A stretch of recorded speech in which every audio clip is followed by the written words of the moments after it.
तो दोस्तों मिल चुके हैं हमें चैंपियंस ट्रॉफी के दो फाइनलिस्ट जो कि 9 तारीख को भिड़ेंगे दुबई इंटरनेशनल स्टेडियम में इस चमचमाती ट्रॉफी के लिए। पहला है टीम इंडिया जो कि हमें कल ही पता लग गया था और टीम इंडिया की भिड़ंत होगी न्यूजीलैंड से। जी हाँ दोस्तों, वही न्यूजीलैंड जिसको कुछ दिन पहले हमने दुबई इंटरनेशनल स्टेडियम में बुरी तरीके से हराया था। मगर हमें बिल्कुल भी ये बात नहीं भूलनी चाहिए कि न्यूजीलैंड एक खतरनाक टीम है और जिस तरह आज उन्होंने साउथ अफ्रीका को हराया है और स्पिन अटैक के बलबूते पे हराया है, तो कहीं ना कहीं न्यूजीलैंड हमको फाइनल में टफ फाइट दे सकती है।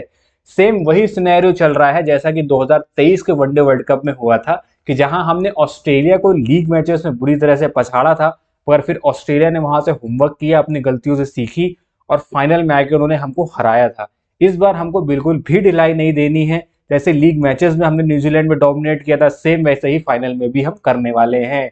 पर दोस्तों आज के मैच की हम बात करेंगे। आज मैच खेला गया सेमीफाइनल नंबर 2 जो कि हुआ साउथ अफ्रीका और न्यूजीलैंड के बीच में, जिसमें आप मान के चलिए कि शुरू से तो फेवरेट चल रही थी साउथ अफ्रीका। हर कोई कह रहा था कि भाई डोमिनेंस है साउथ अफ्रीका की, बहुत अच्छी टीम लेके आए हैं इस बार और न्यूजीलैंड को कहीं ना कहीं वो टफ फाइट देंगे। पर जैसा कि साउथ अफ्रीका का पास्ट हिस्ट्री चलती आ रही है कि भाई नॉकआउट मैचेस हो आईसीसी टूर्नामेंट के और साउथ अफ्रीका चोक ना हो, ऐसा तो हो ही नहीं सकता।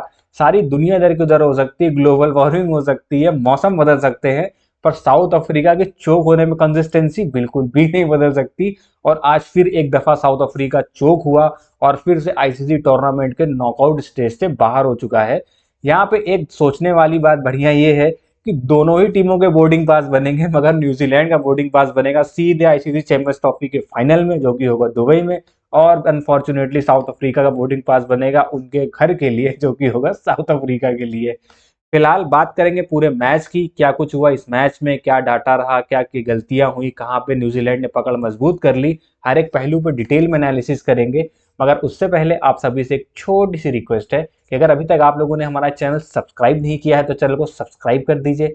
वीडियो पसंद आए तो वीडियो को लाइक करना बिल्कुल भी मत भूलिएगा और अपने सवाल और सुझाव कमेंट करना बिल्कुल भी मत भूलिएगा। तो चलिए दोस्तों शुरू करते हैं आपकी एनालिसिस। तो दोस्तों सिक्का उछला लाहौर के गद्दाफी स्टेडियम में और वो सिक्का हक में गिरा न्यूजीलैंड के। मतलब a good toss to win. बहुत बड़ा रोल इंपॉर्टेंट किया टॉस ने, बहुत क्रूशियल रोल यहाँ पे निभाया टॉस ने। न्यूजीलैंड ने टॉस जीता और प्लेइंग कंडीशन लेकर उन्होंने सीधे बोले कि हम तो पहले बैटिंग करेंगे। स्टार्टिंग में ऐसा लग रहा था कि शायद न्यूजीलैंड ने कॉल गलत ली है क्योंकि शाम को ड्यू आ सकती है और बैटिंग करने वाली टीम को एडवांटेज होगा जो चेस करने आएगी। मगर शायद उन्होंने कहीं ना कहीं भाप लिया था, रात में कल शाम में आके देख लिया था। पहले भी वो एक सीरीज पाकिस्तान के साथ खेल चुके हैं, लीग मैचेस भी यहाँ खेल चुके हैं, तो उन्हें आइडिया कहीं ना कहीं लग गया था कि यहाँ पे ड्यू बिल्कुल भी नहीं आने वाली है। और उनका जो आंकड़ा था ना बिल्कुल सही बैठा। स्टार्ट से स्टार्ट करते हैं भाई, न्यूजीलैंड की टीम आई बैटिंग करने और बैटिंग तो मतलब क्या बाकमाल बैटिंग करी न्यूजीलैंड ने। हालांकि विलियम जो थे वो स्टार्टिंग में जल्दी आउट हो गए, मगर रचिन रविंद्रन और पिछले मैच के सुपरस्टार रहे केन विलियमसन, उन्होंने अपनी फॉर्म जारी रखी। और किस अंदाज में बैटिंग करी दोनों खिलाड़ियों ने वो वाकई में काबिल तारीफ है। क्योंकि और साउथ अफ्रीका की यहाँ ना सबसे बड़ी गलती क्या हो गई, साउथ अफ्रीका ने भी पाकिस्तान वाली गलती करी। वो उसी डिलेमा में चल रहे थे कि भाई बेल्टर विकेट होगा, रोड की तरह विकेट होगा और आएंगे यहाँ पे ताबड़तोड़ रन बनेंगे, पेसर्स को मदद मिलेगी। उन्होंने ना एक स्पिनर कम खिलाया। उनके पास स्पिनर के नाम में केवल केशव महाराज थे और उन्हें मजबूरी में पार्ट टाइमर एडम मार्करम से भी बॉलिंग करवानी पड़ी। वहीं आप उससे उलट अगर न्यूजीलैंड की टीम देखोगे तो न्यूजीलैंड की टीम ने प्रॉपर स्पिनर खिलाए थे, Mitchell Santner, Bracewell, Glenn Phillips और रचिन रविंद्रन। मतलब ये चारों प्रॉपर स्पिनर है, उसमें से सेंटनर और ब्रेसवेल तो प्रॉपर स्पिनर है ही है और रविंद्रन और ग्लेन फिलिप्स भी 5 से 6 ओवर डालते हैं और वो भी इकोनॉमिकल डालते हैं और विकेट्स भी चटकाते हैं, जो कि इस मैच में बाद में हमको देखने को भी मिला। साउथ अफ्रीका के स्क्वाड में तबरेज शमशी बैठे थे और वो बैठे के बैठे ही रह गए, बिना खेले ही बेचारे घर जाएंगे। जब एवन क्लास स्पिनर है, लेफ्ट आर्म चाइनामैन बॉलर आपके पास है, लेफ्ट आर्म लेग स्पिनर आपके पास है, तो पता नहीं टीमें उसको स्क्वाड में क्यों नहीं खिलाती हैं। आप एशियन कंडीशन में स्पिनर नहीं खिलाओगे तो पता नहीं कहाँ ही खिलाओगे। उस बेचारे को साउथ अफ्रीका में खिलाते हो कुट लग जाती है। आप इंडिया में खिलाओ, पाकिस्तान में खिलाओ, दुबई में खिलाओ, वहां इनका एडवांटेज बहुत बड़ा होगा। इन्होंने सोचा होगा कि भाई कीवी हैं, कीवियों को हम निपटा के फाइनल में दुबई में यूज करेंगे तबरेज शमशी को।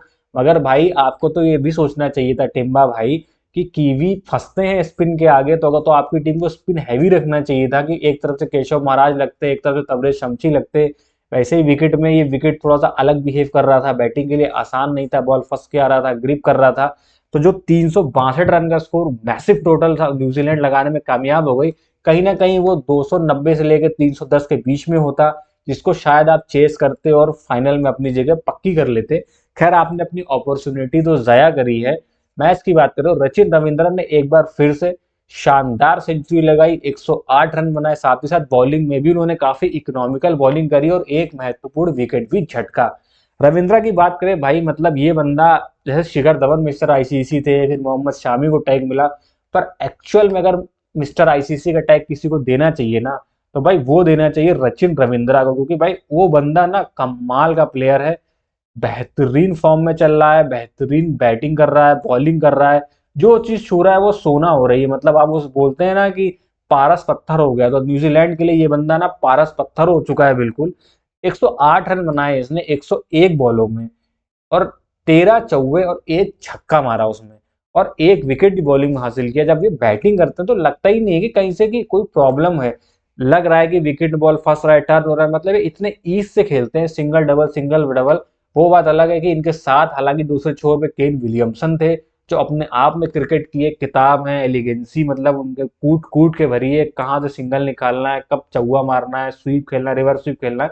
तो जब सामने आपको इतना बड़ा प्रेरणा स्रोत हो तो आप डेफिनेटली अच्छा परफॉर्म करते ही हैं। बट हेड्स ऑफ यार रविंद्रा, मतलब हमने 2023 के world cup, one day world cup में देखा, ये वहां से शुरू हुए हैं और ये रुकने का नाम ही नहीं ले रहे हैं। बीच में इनकी पोजीशन चेंज की गई, मिडिल ऑर्डर में खिलाए, तो उतनी अच्छी परफॉर्मेंस निखर के नहीं आ रही थी, बट फिर से इनको वापस टॉप ऑर्डर में भेजा है, ओपनिंग करने आते हैं, प्रेशर ऑब्जॉर्व करते हैं, पावर प्ले का अच्छा इस्तेमाल करते हैं, और हर तरीके की शॉट है इनके पास, कट भी मारते हैं, पुल भी मारते हैं, स्ट्रेट भी खेलते हैं, लेग साइड की भी गेम है, ऑफ साइड की भी गेम है। और ये बंदा वो है ना, जैसे विराट कोहली है ना इंडिया में, उन्हीं के नक्शे कदम पे चल रहा है। एट विल छक्का मारने की भी सलाहियत है इसके अंदर, प्लस इसको ना सीधे बल्ले से खेलना आता है, बॉल को अपने तक आने देते हैं, वेट करते हैं, उसके बाद शॉटे लगाते हैं, और मुझे लगता है इसीलिए इतने कारगर है। खासकर इंडियन कंडीशन में तो ये बिल्कुल रमा है। तो रचिन रविंद्रन इन्होंने ठोस शुरुआत दी, केन विलियमसन के साथ मिलकर पार्टनरशिप लगाई। कहीं ना कहीं अगर न्यूजीलैंड आज फाइनल पहुंची है तो रचिन रविंद्रन का रोल उसमें कहीं ज्यादा है। अब हम आगे चलते और बात कर लेते हैं जरा कप्तान केन विलियमसन की। मतलब न्यूजीलैंड की टीम आईसीसी टूर्नामेंट खेल रही हो और इस बंदे को कि आप चर्चा ना करो, इसको बाहर कर दो, ऐसा तो हो ही नहीं सकता। मतलब कि शो स्टॉपर होता है ना, जैसे शो फैशन शोज वगैरह में या किसी आप कॉन्सर्ट वगैरह में, सेम वही काम यहाँ पे क्रिकेट में आईसीसी के टूर्नामेंट में केन विलियमसन करते हैं अपनी टीम न्यूजीलैंड के लिए। ये कप्तान हो कप्तान नहीं हो, लेकिन बंदा अपना 100% देता है। सबसे शांत तरीन प्लेयर है, सेंसिबल क्रिकेटर है, पता है कि कब क्या खेलना है, गेम अवेयरनेस है। देखिए, साउथ अफ्रीका और न्यूजीलैंड में जो सबसे बड़ा डिफरेंस है ना, कि जैसे न्यूजीलैंड हो गई, इंडिया हो गई, ऑस्ट्रेलिया हो गई, ये टीमें इंप्रूव कर रही हैं और आईसीसी टूर्नामेंट में अच्छा करती, फाइनल जाती, इनमें इंडिया ऑस्ट्रेलिया तो जीतती भी है। न्यूजीलैंड भी एक बार एक टाइम पे चोकर्स थी, जैसे साउथ अफ्रीका चोकर्स थे, न्यूजीलैंड भी चोक कर जाता था, सेमीफाइनल हार जाता था, कभी कभी क्वार्टर फाइनल से बाहर हो जाता था। लेकिन अब ना इन्होंने एक आदत बना ली फाइनल में जाने की। 2015 का फाइनल इनने खेला, 2019 का फाइनल इनने खेला, वर्ल्ड टेस्ट चैंपियनशिप इन्होंने जीती, 2023 के वर्ल्ड कप का सेमीफाइनल इन्होंने खेला। मतलब कंसिस्टेंसी इनके अंदर आती चली जा रही है। उसका सबसे बड़ा रीजन क्या है पता है? कि क्रिकेट अवेयरनेस इनमें आ गई है। ये कॉपी बुक क्रिकेट नहीं खेलते हैं कि जो प्लेयर ड्रेसिंग रूम में बन गया उसी पे स्टिक रहेंगे। आज देखिए साउथ अफ्रीका ने क्या गलती करी। साउथ अफ्रीका ने गलती करी, जब इनके विकेट गिर रहे थे, टेम्बा बबूमा 50 रन के बना लिया था, 50 रनों ने, वेंडर डसन ने अच्छी बारी ले ली थी, दोनों की एक पार्टनरशिप लग गई थी, 103 या 105 रन की पार्टनरशिप लग गई थी। उसके बाद वो टेम्बा बबूमा ने शॉट खेला ना, वो बनता नहीं था उस जगह पे। सेंटनर आए थे बॉलिंग कराने, सबको पता था कि उनकी बॉल ग्रिप कर रही है, टर्न हो रही है, तो उस बंदे पे आपको चार्ज क्यों लेना था? कैलकुलेशन करते हैं, अभी इनके पास स्पिनर हैं, पेसर्स आएंगे, और की है, काइल जेमिसन है, मैट हेनरी के ओवर पड़े हुए थे, स्पिनर इनके पास सैंटनर और ब्रेसवेल दो ही हैं। तो प्रॉपर इनके पास बॉलर 5 है, अगर किसी छठे बॉलर पे जाएंगे तो वो भी एक स्पिनर ओवर पार्ट टाइमर होगा। तो मौके आपको मिलते, आप न्यूजीलैंड से अहेड चले थे रन रेट में 25-26 ओवर तक, एक विकेट आपकी गिरी हुई थी, पता नहीं किस बात की जल्दी थी, वहां इन्होंने गलती करी। दूसरा, जब आगे विकेटें गिर गई थी, टेम्बा आउट हो गए, रेसी वेंडर डसोइन आउट हो गए जल्दी पे, उस टाइम पे आप डेविड मिलर को प्रमोशन भी दे सकते थे। वो एक्सपीरियंस प्लेयर है, ऐसी सिचुएशन में कई बार रहे हैं। तो अगर उस टाइम पे डेविड मिलर को आप प्रमोशन देते तो देखे ना, डेविड मिलर आज लोन वॉरियर की तरह खेले, सेंचुरी उनने लगाई, तो वही अगर वो पहले खेलते और उनके साथ कोई बल्लेबाज खड़ा होता तो उस सिचुएशन शायद कुछ और होते और साउथ अफ्रीका मैसेज टोटल शायद चेज भी कर जाता। मगर यही फर्क है, मुझे लगता है कहीं ना कहीं हमने उनको चोकर्स का टैग तो दे दिया है, पर इनमें ना वो गेम अवेयरनेस नहीं है, या बोलते हैं ना कि एक टफ कॉल लेने की इनमें अभी सलाहियत नहीं आई है कि आप एक कॉल लीजिए, सिचुएशन के हिसाब से चेंज करिए। जैसे टीम इंडिया अनऑर्थोडॉक्स जा रही है कि 5 स्पिनर खिला रही है, केएल राहुल के होते हुए भी अक्षर पटेल को प्रमोट करके ऊपर भेजा जा रहा है। तो ऐसी एक आधा कॉल अगर साउथ अफ्रीका लेगी तो मुझे लगता है कि टीम बहुत अच्छी है, आगे चल के आईसीसी टूर्नामेंट में फाइनल भी जाएगी और हो सकता है टूर्नामेंट जीते। फिलहाल वापस आते हैं केन विलियमसन पे। तो विलियमसन ने 102 रन की पारी खेली 94 बॉलों में, 10 चौके और 2 छक्के, 108.51 के स्ट्राइक रेट से। आज के मैच में सबसे बड़ा फर्क ये भी है कि जो पार्टनरशिप लगी है ना दोनों टीमों में, तो जो न्यूजीलैंड की पार्टनरशिप लगी है तो वो लंबी लगी है और बेहतर स्ट्राइक रेट के साथ लगी है। वहीं साउथ अफ्रीका की जो पार्टनरशिप लगी है वो छोटी लगी है, स्ट्राइक रेट मेंटेन रखा पर 50-55। ऐसा नहीं कि साउथ अफ्रीका एकदम ही फंस गया था, एकदम ही वो हो गया था, जकड़ा हुआ था। स्टार्ट उनको ठीक ठाक मिल गया था और उनकी भी पार्टनरशिप लगी, हर बैट्समैन को स्टार्ट मिला और उन्होंने उसको जाया किया गलत शॉट खेल के या बॉल की लाइन को मिसजज करके। भगवान वही चोक हो गए एंड टाइम पे, जैसे T20 वर्ल्ड कप के फाइनल में हुए, 2015 के सेमीफाइनल में हुए। न्यूजीलैंड, यही न्यूजीलैंड थी, जीता हुआ मैच हाथ से चला गया, रनआउट छोड़े उन्होंने। आज के मैच में भी सेम वही काम, एक टाइम पे अच्छा चल रहे थे, टेम्बा बाबूमो और राशिव एंडरसन की अच्छी पार्टनरशिप लग रही थी, फिर एकदम से चोक कर गए, खटखट खटखट। मतलब बैट्समैन भी इनके क्या ही खेल रहे थे कि भाई ओनली क्लास इन आए हैं, थोड़ा टाइम ले लो, इतनी क्या जल्दी, 27वें 28वें ओवर में तुम आए हो, आते ही छक्का मारने चले गए। उन्होंने विकेट गंवाई। वियान मल्डर को प्रमोट किया गया, वो भी आड़ा तिरछे शॉट मार के चले गए, मार्को येंसन ही मार के चले आ रहे हैं, जो आ रहा है मारता जा रहा है। भाई डेविड मिलर एंड पे खड़ा है, तुम्हारा सीनियर प्लेयर खड़ा है जिसको इस सिचुएशन की अवेयरनेस है, अवेयर है, कई बार इस सिचुएशन में पड़ा है, तो एटलीस्ट आप उस पर भरोसा करो। आपका काम है सिंगल लेके आप उसको स्ट्राइक पिलाओ, उससे प्लान डिस्कस करो, उस हिसाब से खेलो। पर पता नहीं साउथ अफ्रीका वालों के दिमाग में क्या होता है, क्या चोक कर जाते हैं, क्या होता है, जादू टोना हो जाता है भैया, उनका तो यही सिचुएशन है। इसीलिए हम मना रहे थे कि भाई न्यूजीलैंड बाहर हो जाए और साउथ अफ्रीका फाइनल में आ जाए, ताकि जो उनकी चोक करने की कंसिस्टेंसी ना, उसका हम कहीं ना कहीं फायदा उठा सकें। प्लस अगर साउथ अफ्रीका फाइनल में आता तो हमको एक एडवांटेज ये भी होता कि उन्होंने भी दुबई की कंडीशन में खेला नहीं है, तो उनको हराना ज्यादा आसान पड़ता हमको। बट अब न्यूजीलैंड दुबई में खेल के गई है, हार के जा चुकी है, तो जरूर प्लान बनाएगी, अभी जाएगी। 9 तारीख को हमारा फाइनल है, तो 2 से 3 दिन उनको मिलेंगे, कंडीशन देखेंगी, प्लान्स बनाएंगी, वीडियोस देखेंगी, वरुण चक्रवर्ती को कैसे रीड करना है वो भी देखेंगी। तो ये हमें टफ कंपटीशन दे सकती है बजाय साउथ अफ्रीका के। तो अब आगे चलते दोस्तों, बात हो गई यहाँ पे केन विलियमसन की। अब जरा देख लेते हैं मैन हिमसेल्फ, इनके कप्तान न्यूजीलैंड के मिचेल सेंटनर। शांति से आते हैं, मतलब लगता ही नहीं है कि कुछ होगा, और ये बंदा आता है, बॉलिंग कराता है, गेम अपनी टीम की साइड में करता है, पूरा मैच जितवाता है टीम को, और एकदम चिल होके अपना चला जाता है, बुक कर ली सीट फाइनल की। मतलब एक होता है ना जैसे विराट कोहली में एग्रेशन देखते हैं, ये बंदा एकदम कॉमन मैन, भीड़ में छुपा हुआ बंदा, आएगा अपना काम करेगा और चलता बनेगा। है न्यूजीलैंड का कैप्टन। मतलब 10 ओवर कराए इन्होंने, 3 विकेटें, 43 रन, 4.30 की इकॉनमी। आप ये सोचो, टेम्बा बबूमा और राशिव एंडरसन खेल रहे हो, 105 रनों की पार्टनरशिप लग गई, एकदम क्रूज कर रहा था साउथ अफ्रीका, बड़े स्मूथली जा रहा था। पर कप्तान साहब आते हैं, अपनी बॉलिंग कराते हैं, टप्पे पे बॉल रखते हैं, टप्पे पे बॉल रखते हैं, टेम्बा भाई जोश में जाते हैं, छक्का मारने जाते हैं, कैच आउट।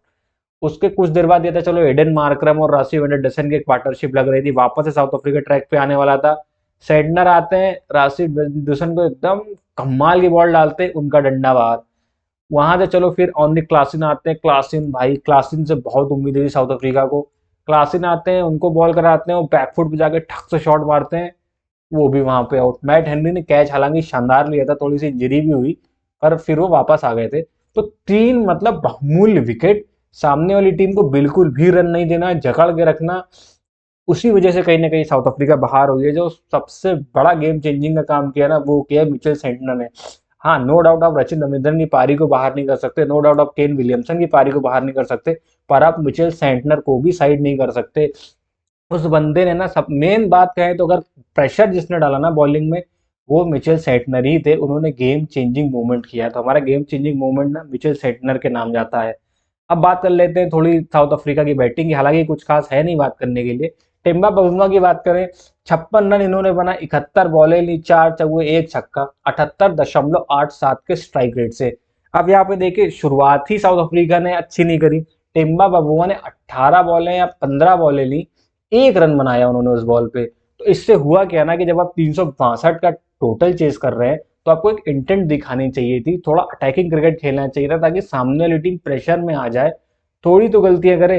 अब आप बॉल पिए जा रहे तो सारा जो प्रेशर आया ना वो आया रायन रिकल्टन पे। उसके ऊपर प्रेशर आ गया यार कि कैप्टन से रन नहीं बनने, मुझे तेज रन बनाने, मुझे तेज रन बनाने। इस चक्कर में वो बेचारा बॉल फंस के आया, उसने रोकने की कोशिश करी और सामने ब्रेसवेल के हाथ में कैच और उनका टिकट कट गया। तो जो इनका ban in form player Ryan Rickelton वो जल्दी आउट हो गया। उसके बाद इन्होंने कोशिश करी, लगे रहे उसके साथ, बट पावर प्ले में ठीक ठाक 52-53 रन इन्हें बना लिए थे। पर फिर भी जो एक प्रेशर डालना होता है ना, एक इंटेंट होती है, वो साउथ अफ्रीका की तरफ से दिखाई उतनी नहीं दी। टिम्बा बबूमा जब तक थे राष्ट्रीय वनडे डिवीजन में तब तक लग रहा था कि शायद अचीव हो सकता है। यार देखो टेक्निकली बता 362 रन बहुत होते हैं, ठीक है। इनके बॉलर्स ने इतने रन खा लिए ना, मतलब कि इतने खाने नहीं चाहिए थे यार। जब मैंने स्कोर मैं बताऊं ना आपको कि 42 या 43 ओवर के टाइम न्यूजीलैंड के 263 रन थे। ये था कि हम लोग कैलकुलेट कर रहे थे कि 310 से 300 326 तक न्यूजीलैंड बनाएगा और शायद साउथ अफ्रीका चेस कर लेगा। पर यार ग्लेन फिलिप्स, मतलब क्या ही ये बंदा, हालांकि इंडिया के सामने ना चले, बाकी इस बंदे से विकेट कीपिंग करवा लो, फील्डिंग करवा लो, बॉलिंग करवा लो, बैटिंग करवा लो, मतलब ताबड़तोड़ 49 रन की पारी, मतलब कमाल है भाई। साउथ अफ्रीका को हवा ही नहीं लगी। अब आप देखिए एक चीज आप नोटिस करिएगा कि जो साउथ अफ्रीकन बॉलर थे ना, तो उनकी मैं कमाल की बात बताता हूँ। एक तो साउथ अफ्रीका ने स्पिनर खिलाए नहीं, ठीक है, उनके साथ सेम वही सिचुएशन हो गई जो इंग्लैंड के साथ हुई थी अफगानिस्तान वाले मुकाबले में, कि जो रूट को 48वां ओवर डालना पड़ा। तो एक तो आपने स्पिनर नहीं खिलाया, फिर आपके जो फास्ट बॉलर थे वो आगे स्लोवर वन डालने। भाई जब आपके बॉलर्स को स्लोवर वन ही डालनी थी तो आप इससे अच्छा कि स्पिनर खिला लेते, कम से कम वो स्लो बॉल डाल के सामने वाली टीम को फंसाता। तो जो कुट मारी ग्लेन फिलिप्स ने, बंदे ने 27 बॉलों में 49 रन जड़ दिए, 6 चौके और 1 छक्का शामिल था। तो अब आप ये सोच लो कि कितनी बुरी तरह से पिटाई लगाई है न्यूजीलैंड ने। और 362 रन, मुझे लगता है कि जैसे 362 रन स्कोर बोर्ड पे लगे थे ना, उसके बाद ही कहीं ना कहीं न्यूजीलैंड के दिमाग में आ गया था यार कि ये मैच हाथ से गया, क्योंकि उनके शोल्डर झुके हुए लग रहे थे, कोई इंटेंट दिखाई नहीं दे रही थी। जबकि यहाँ तक कि मैं बात करूं, जब डेविड मिलर खेलने आए थे ना, उस टाइम पे भी उनकी कोई खास इंटेंट दिख नहीं रही थी। देखिए चलिए मिलर की बात कर लेते हैं। डेविड मिलर ने सेंचुरी लगाई, 67 बॉलें ली, 10 चौके 4 छक्के मारे, 149.25 के स्ट्राइक रेट के साथ। अब मैं क्यों बात कर रहा हूँ इंटेंट की, देखिए जब डेविड मिलर खेलने आए, एडन मार्करम आउट होकर चले गए, ठीक है चले गए, जाने दो। पर यार 35-36 ओवर के बाद से ही आपको इंटेंट दिखानी थी। जब उसमें 180 के आसपास रन आपको चेस करने, विकेटें गिर गई, तो आप एक साइड से इंटेंट दिखाओ ना। आप अगर इंटेंट दिखा के बैटिंग करोगे तो जो युवा आपके सामने खेलने आया है, या लोअर मिडिल ऑर्डर के बॉलिंग ऑलराउंडर्स आए थे, चाहे वो मिल्डर थे या मार्को यानसन थे, तो उनमें शायद थोड़ी सी और एक बिलीफ आता, सेल्फ बिलीफ आता कि नहीं हम कर सकते हैं, तो वो शायद इस तरह के शॉट मार के आउट ना होते। मिलर का लग ही नहीं रहा था कि जीतने के लिए खेल रहे हैं। ये 44वें ओवर तक ये कुछ खास नहीं कर रहे थे। फिर उन्होंने हिटें लगाना शुरू करी हैं। जब जैसे आप 42-43 ओवर तक हिट लगा रहे हो, यही कम जब आप खेलने आए थे तो 35-36 ओवर से शुरू करते तो शायद आप और नजदीक आते, मैच और में जान बनती, आपके दूसरे प्लेयर्स के भी सेल्फ बिलीव आता, एक आधे हिटें लगती, न्यूजीलैंड के बॉलर ही परेशान होते, उनकी टीम भी पैनिक करती, गलतियां करती, तो शायद आप ये मुकाबला जीत जाते। पता नहीं शेल में चले गए, क्या हो गया, लग ही नहीं रहा था डेविड मिलर को देख के कि इनकी इंटेंट भी है। हालांकि सेंचुरी लगाई, वेल डिजर्व सेंचुरी थी, पर फायदा क्या है, लूजिंग कॉज की सेंचुरी देखिए कोई भी नहीं गिनता। हाँ आपके पर्सनल स्टैट के लिए अच्छे हैं, पर जिस हिसाब से वो खेल रहे थे यार, पता नहीं लग नहीं रहा था कि ये डेविड मिलर जीतने के इंटेंट से खेल रहे हैं। बाकी हो सकता है हमें लगा हो और उनकी सिचुएशन रही हो, बॉल बैट पे ना आ रहा हो, जैसा भी हम कह नहीं सकते, बट मुझे तो इंटेंट पर्सनली दिखाई नहीं दी आज के मुकाबले में। बहरहाल आज सूरत ये रहा कि भाई ऑस्ट्रेलिया और south Africa ICC champions trophy से बाहर हो चुके हैं। दो फाइनलिस्ट हमें मिल गए हैं, इंडिया और न्यूजीलैंड। अब दोस्तों सबसे ज्यादा डरावनी बात यह है कि आईसीसी के नॉकआउट्स मुकाबले में इंडिया न्यूजीलैंड से 4 बार भिड़ा है, जिसमें से 3 बार न्यूजीलैंड जीता है और 1 बार सिर्फ इंडिया को जीत मिली है, वो है 2023 का सेमीफाइनल। उसके अलावा नॉकआउट्स मुकाबले में जब जब हम न्यूजीलैंड के सामने आए ना, हमको हार ही मिली है। 2000 में इनॉग्रल चैंपियंस ट्रॉफी का मुकाबला था, उसके फाइनल में इंडिया न्यूजीलैंड खेले थे, उसमें न्यूजीलैंड को जीत हासिल हुई थी और न्यूजीलैंड इनॉग्रल चैंपियन बना था। उसके बाद 2019 के सेमीफाइनल में हमारा पाला पड़ा था, जिसमें वो मार्टिन गप्टिल का थ्रो, अंपायर का वो इशारा करना, एम एस धोनी का आउट होना, तो वहां से उन्होंने हमको बाहर किया। 2023 में हालांकि हम जीते, बट WTC के फाइनल में भी न्यूजीलैंड ने हमको बाहर किया था। अब ये एक और नॉकआउट मुकाबला नहीं, 5वीं बार न्यूजीलैंड नॉकआउट से हमारे सामने है। और जो सिचुएशन है वो सेम वैसी ही जा रही है जैसे 2023 के वर्ल्ड कप में गई थी कि हमने ऑस्ट्रेलिया को लीग मैचेस में हराया था। वहां भी हमारे शुरू के विकेट गिर गए थे, फिर विराट कोहली और केएल राहुल ने एक लंबी पार्टनरशिप करके जीत दिलाई थी, बट फाइनल में हम हार गए थे। सेम न्यूजीलैंड ने भी हमको हराया है, हमने न्यूजीलैंड को हराया है। यहाँ पे न्यूजीलैंड आएगी, बोलते हैं ना घायल शेर, तो घायल कीवी बड़े खतरनाक होते हैं। तो भाई थोड़ा सा जहन में रखना पड़ेगा, प्रॉपर प्लानिंग करनी पड़ेगी। ऐसे प्लान के साथ बिल्कुल नहीं जा सकते जो ऑलरेडी न्यूजीलैंड को पता हो, क्योंकि न्यूजीलैंड को पता होगा वरुण चक्रवर्ती इस टाइम पे आएंगे, कुलदीप इस टाइम पे आएंगे। तो एक ट्विस्ट हमको देना जरूर बनता है न्यूजीलैंड के सामने, जिसके लिए वो तैयार ना हो। जैसे कि लीग मैच में सरप्राइज था उनके लिए कि वरुण चक्रवर्ती से उनका पाला पड़ गया था, तो सेम ऐसे ही कुछ हमें एक सरप्राइज एलिमेंट न्यूजीलैंड के लिए डालना होगा। और बहरहाल मुझे लगता है कि हमारे कोच गौतम गंभीर ने जरूर इसकी प्लानिंग कर ली होगी। फिलहाल मैच का सूरत हाल ये है कि न्यूजीलैंड ने मुकाबला जीत लिया है। 362 रन बनाए थे न्यूजीलैंड ने 6 विकेटों के नुकसान पे, जिसको कि साउथ अफ्रीका चेज नहीं कर पाया। 312 रन ही बना पाए 9 विकेट हो गए निर्धारित 50 ओवर में। रविंद्रन और विलियमसन की सेंचुरीज आई, वहीं ग्लेन फिलिप्स और डेरिल मिचेल ने 49 रनों की पारी खेली। बात करें साउथ अफ्रीका की साइड से तो डेविड मिलर ने सबसे ज्यादा 100 रनों की पारी खेली। उसके बाद वेंडर डुसे 69 रन, बबूमा 56 रन और एडन मार्करम ने 31 रनों की पारी खेली। मिचेल सेंटनर ने न्यूजीलैंड के लिए 3 विकेट लिए, और इधर से साउथ अफ्रीका के लिए एनगीडी ने भी 3 विकेट लिए। बस फर्क इतना है कि एनगीडी ने 72 रन दिए और मिचेल सेंटनर ने 43 रन दिए। तो हमको 2 फाइनलिस्ट मिल गए हैं। अब होप करिए कि 9 तारीख को टीम इंडिया अच्छा परफॉर्मेंस करेगा, मतलब आपको क्रैकर ऑफ द गेम देखने को मिले और एंड रिजल्ट टीम इंडिया जीत जाए। भाई हम इंडियन है, हम तो इंडिया का ही सपोर्ट करेंगे। बाकी हाँ दोस्तों, आप लोग जरूर मेरे वीडियो को लाइक करिएगा। मैं देख रहा हूँ कि मेरे व्यूज आ रहे हैं, बट आप लोग लाइक करना भूल जा रहे हैं, तो प्लीज मेरे वीडियो को लाइक कर दीजिए। चैनल सब्सक्राइब नहीं किया तो चैनल को सब्सक्राइब कर दीजिए, और ज्यादा से ज्यादा फैमिली फ्रेंड्स तक इस वीडियो को शेयर करिएगा। और दोस्तों, इंडिया और न्यूजीलैंड के बीच जो सेमीफाइनल हो रहा है उससे रिलेटेड डेडिकेटेड वीडियो मैं आप लोगों के सामने कल लेके आऊंगा। उसमें प्रॉपर डिटेल में बात करेंगे कि इंडिया के स्टैट्स क्या है, किस बैट्समैन के क्या स्टैट है, क्या सिचुएशन है, क्या सिनेरियो बन सकते हैं, क्या हमारी तैयारी होनी चाहिए। हर चीज पे डिटेल में बात करेंगे, तो वो करेंगे लेकिन कल। आज की वीडियो में बस इतना ही, फिर मिलेंगे अगले वीडियो में। तब तक के लिए नमस्कार, जय हिंद, बाय बाय।